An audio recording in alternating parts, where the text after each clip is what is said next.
My name is Adrian Sakr. The kind of impact that I want to have on the world.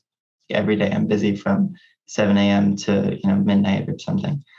And so it's so easy to just get caught up in all the things that I'm doing, and suddenly months and years go by, and it's like, what happened? Where'd it go? The importance of being in the moment and appreciating what I'm doing.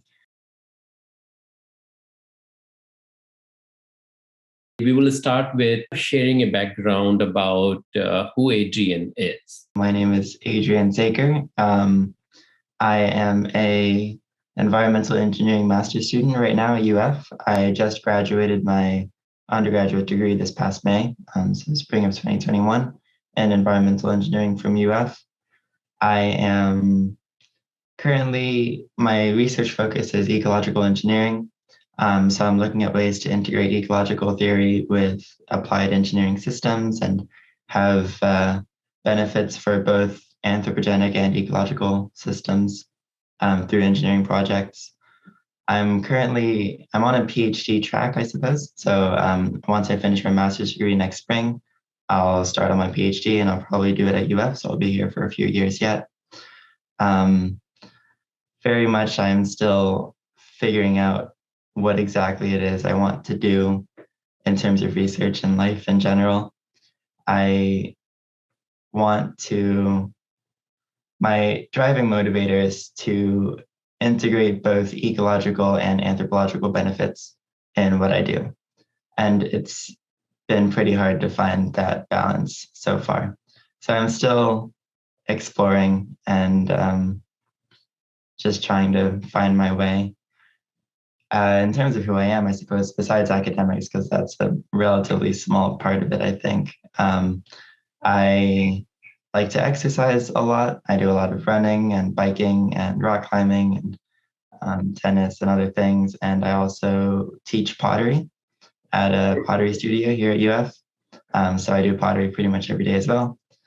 And I suppose those are the main aspects of who I am in terms of what I do. You've been in UF for, I think, 5 years now, or 6? 5, yeah. 5 years. So in these 5 years, what you wanted to become in high school, and now, is there a change? What you wanted to become originally? I think it's changed insofar as I didn't really know going into it. So it's just changed in that I've developed a somewhat clear idea of what I want to do.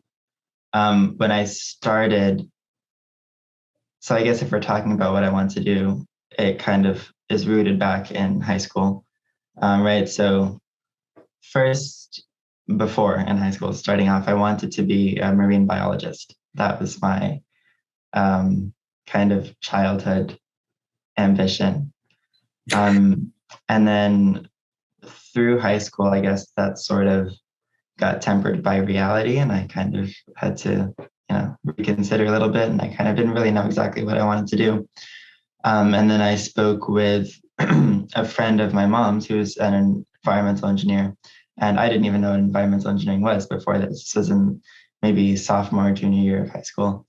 And he said, yeah, you can do both ecological work and also have, applied engineering impacts on society, and also make a little bit more money than a marine biologist would. So I applied to colleges under environmental engineering, not fully knowing what it was or what I wanted to do in it, but it just kind of sounding like a good, balance of various interests. So at the beginning of college, when I started my undergraduate degree, I had a vague idea of what I wanted to do, but it was very much not clear at all. So over the 4 years during undergrad, I think it kind of crystallized into not necessarily having a clear idea of the work or, what kind of job I wanted to have, but the kind of impact that I want to have on the world. And so, I'm still just now coming out of undergraduate. So I think where I am now is that I've developed a more accurate idea of what I want to be doing, what I want my impact on the world to be. I just haven't figured out yet what kind of job that would be. Well, we will see the journey, right? Yeah. How did you prepare your college list? And what was your journey for your admission? Um, I think I probably put a lot less effort into preparing my college list than I could or should have. Um, I was pretty burned out by the end of high school, and I wasn't really inclined to put much effort into anything. Mhm. I was definitely focusing on in-state schools just because tuition was cheaper. And also at the end of high school, I got the Benacquisto scholarship, which pays full cost of attendance for any in-state university. That's through the NMSQT.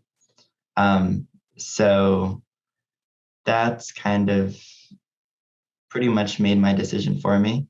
I had looked at some out-of-state schools just to, I had always wanted to move out of state.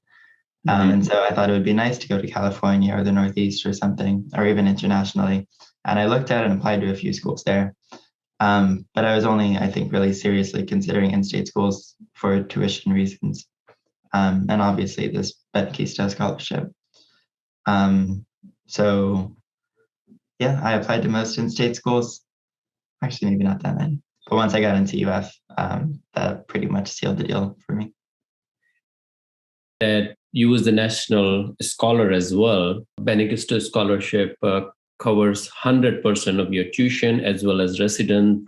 I mean, any expense that you have. So you probably have not spent any dime from your pocket in last 5 years. Yes. Yeah. And I don't know if you know, but my son Badik, he also got Benacquisto scholarship. So he had a choice between Georgia Tech and UF, and he selected UF because he wasn't sure whether he wanted to go in the engineering path or medical path. And then UF was covering 100% of the scholarship. So as we are on a scholarship finance section, you've been there 5 years on your own. How do you manage your finance? And do you do a written budget or something? No, I'm not very proud of that. It's really just thanks to, having Benacquisto and honestly just having enough money to be comfortable without having to keep track of my money too closely. I definitely think that everyone should do a budget and I should do a budget. And I kind of wish that I were forced more acutely to develop better financial management skills because I need to now. And, so I wish I just started thinking about it earlier. I think regardless of what one's financial position is, it's good to have a budget. But for me, I was always, I never needed to track my finances that closely. And so I kind of just lived comfortably without thinking about money too much. So a tip for you, there are many online budget software, but the one that I use personally is called Every Dollar. And it came from Dave Ramsey, which is kind of close to the money philosophy that my parents and their parents have used, that don't use too much credit, pay cash or spend less than what you earn. So it's based on that. So if you're interested, go to everydollar.com and then create an account. It's a free account unless you want your bank account automatically linked to this. Otherwise, a free account, you can create budget and you can also learn what this means, right? What budgeting means. Where you spend most of your money? What's your biggest expense? That is a good question. I would say, obviously rent and food are the two biggest monthly expenses. Besides that, I guess a monthly subscription to a membership to a climbing gym and just a lot of other miscellaneous things that all seem small in the moment, but add up to significant monthly expenditures. I think for me, it's easy to, buy a lot of small things, and it doesn't seem like it's a big deal, but they add up fast. Just like time management, Adrian, what you're doing is you're tracking your spending. You know that what you have spent. And in time management, that's kind of the first thing that you try to know, how you spent your time. And then you go to the next level where you plan before you spend your time, right? So you're already there. You're halfway there. Yeah. Yeah. And most people, and some people don't even do that. It's sad, but that's a reality today. Yeah. Yeah. Well, we're spending a lot of time on finance, and I wanted to ask more questions on finance. So tracking of your money, budgeting for your money, and then the third level, next level is investing your money. Do you do any kind of investing? I did actually just open an IRA a couple Oh, months nice. ago. Nice. That's about the extent of it. I've started trying to get into it a little bit now that I just have more savings. It's really just since getting this scholarship, the fellowship, now that I have any kind of real monthly savings. So now I'm starting to get into it a little bit. And I definitely know lots of other people my age in college who do a lot of investing and have and make a lot of money from it. For me, I'm kind of just starting. I personally would like to have more secure long-term things. So the IRA was the first priority for me. Definitely. And so I'm just putting, a few hundred into that every month. But I would also like to open a CMA or something and get into more volatile short-term things. But it's very like much stock trading. Yeah. Last question on this. When you're investing in a Roth IRA, where are you putting? Are you buying individual stock, or are you buying a fund, or what? I only have stock right now, and it's only in a couple of companies. But yeah, I just started it, so I'm still just trying to figure out what I want to put the money into. Yeah, as long as you know that this company can survive next 10, 20 years, it will grow, definitely. And then another safest option is to buy or regularly invest in S&P 500 based fund. And there are some from Vanguard, which has low fees and good reputation. So you have to look last 10, 15, 20 years of S&P 500. During all this time, Adrian, have you done any internship or job while you were studying? I worked as a studio assistant at the pottery studio for 2 years during undergrad. So that was just a part-time, like 10, 15 hours a week, minimum wage, mostly just because I enjoyed it. Yeah. I'm a small source of additional income, but I just like spending time at the pottery studio. And now I also teach the pottery classes. So that's just a few hours a week. But yeah, so just a little bit of additional money, but most of the income comes from scholarships or fellowships. So I had internships in high school. I did 2 research internships at different institutions while I was in high school. And since starting undergrad, I've been doing research I did research for all 4 years that I was in undergrad. So I was working in a lab and leading projects. But as far as specific internships gone, I didn't have any of those. Most people in engineering do some kind of engineering, like summer contracting internship, contracting being the biggest occupation in environmental engineering. So most people do some kind of summer internship and, work for some contracting firm doing water, wastewater treatment or something like that. For me, the conventional environmental engineering jobs have never really appealed to me. So I never really had any interest in getting any kind of internship like that. And those are just most of the internships that are available.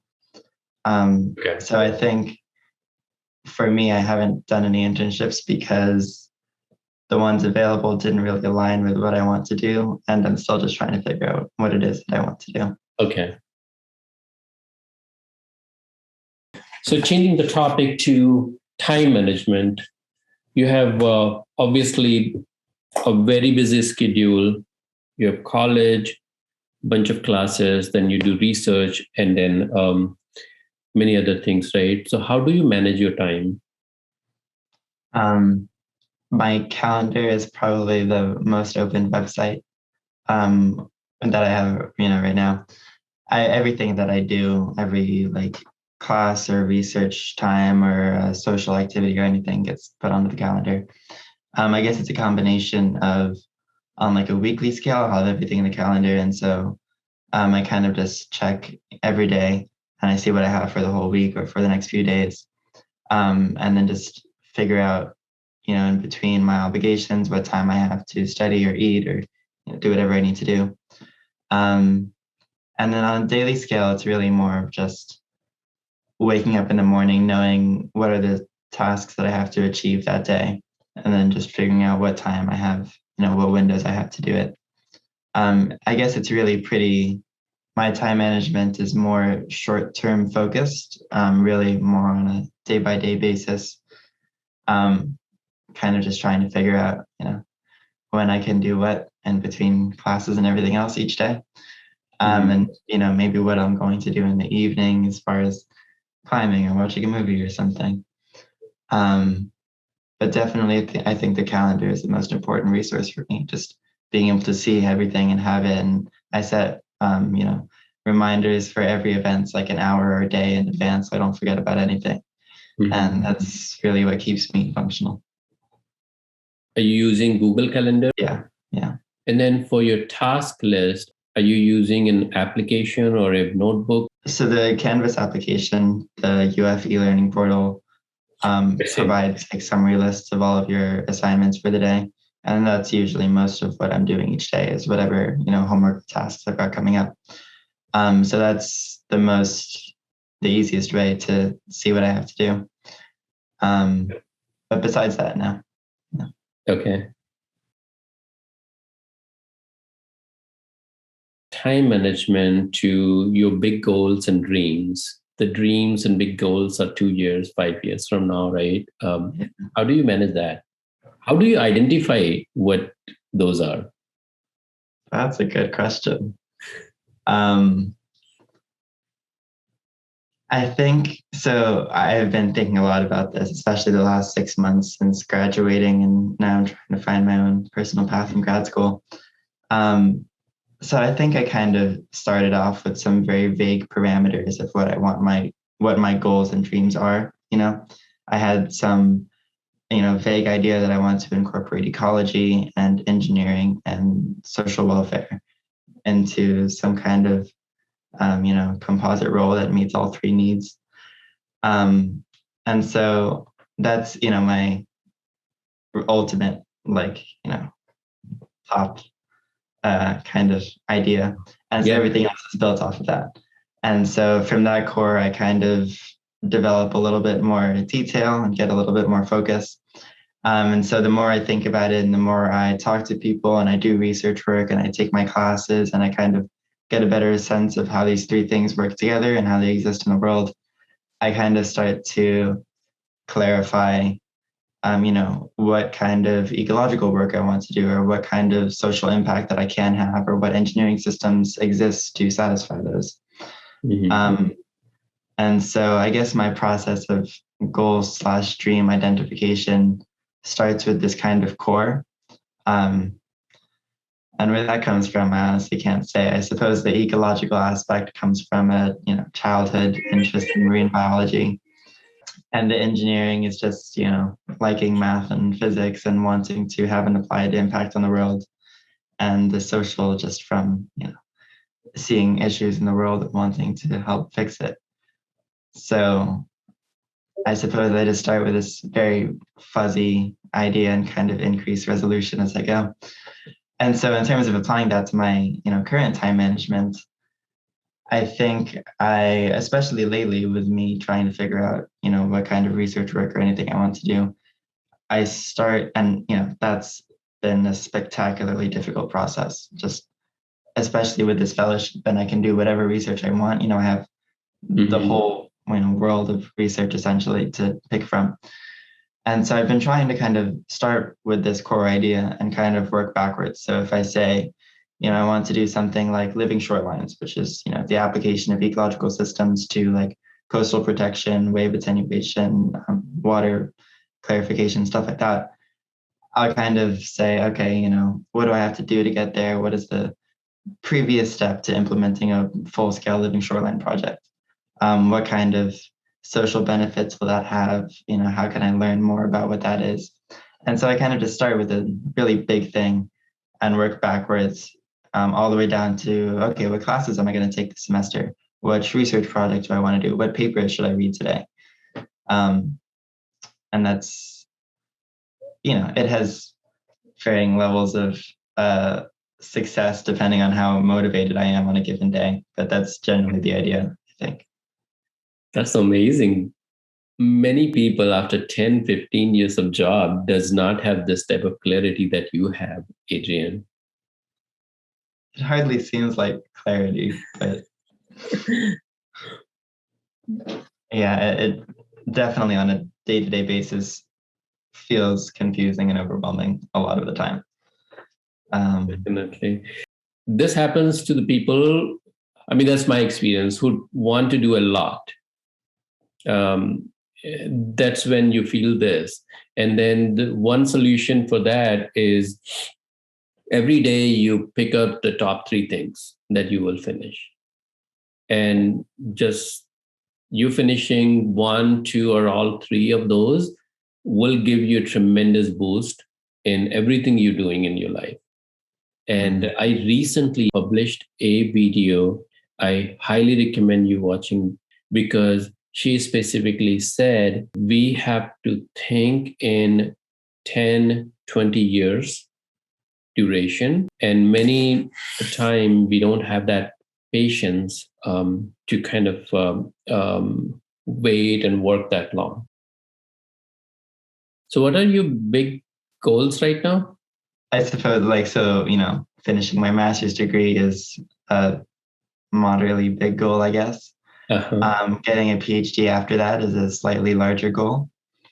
And then just being able to positively impact the world while doing something I enjoy is the ultimate goal.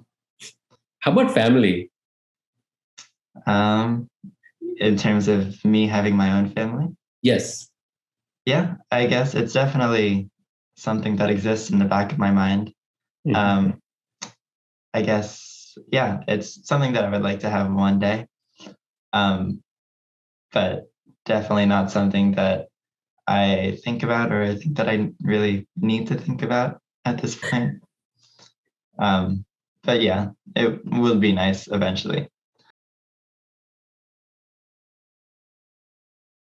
I wanted to ask for your message to the audience. I think the most significant or meaningful message that I have to offer anyone kind of applies to everybody, regardless of age or position. Mm-hmm. I think one of the most important things that I've started to learn over the last few years is just the importance of being in the moment and appreciating what I'm doing. Because that's always been such a difficult thing for me. And I do so much. Every day I'm busy from 7 a.m. to midnight or something. And so it's so easy to just get caught up in all the things that I'm doing, and suddenly months and years go by and it's like, what happened? Where'd it go? And so for me, learning to just stop and appreciate my environment and really think about what I'm doing, and that's rooted in breathing and looking and listening. Just that's been, just extremely beneficial for me in every aspect of my life. And so I think that that's the most important thing that I wish I had been able to do earlier. And so that I suppose I can offer to other people. Thank you so much for your time today, Adrian. It was fun chatting with you. And I think I would like to re-engage months from now, years from now, and continue to have this conversation and able to share that how you grew from this conversation and today's life to a few years from now. Great. Yeah, thanks. That sounds good. I may actually, so this conversation has caused me to reflect on both my financial and time management. And I think I need to pursue both of those with a little bit more organization. So I may ask you some questions as I start figuring things out about that. But yeah, maybe we have more focused conversation around that next time. But I love talking about those topics, and I can help anyway by providing the material, by sharing my experience, and anything that you need, Adrian. I would be really happy to do that. thanks. Great. Good to talk to you. This was very fun.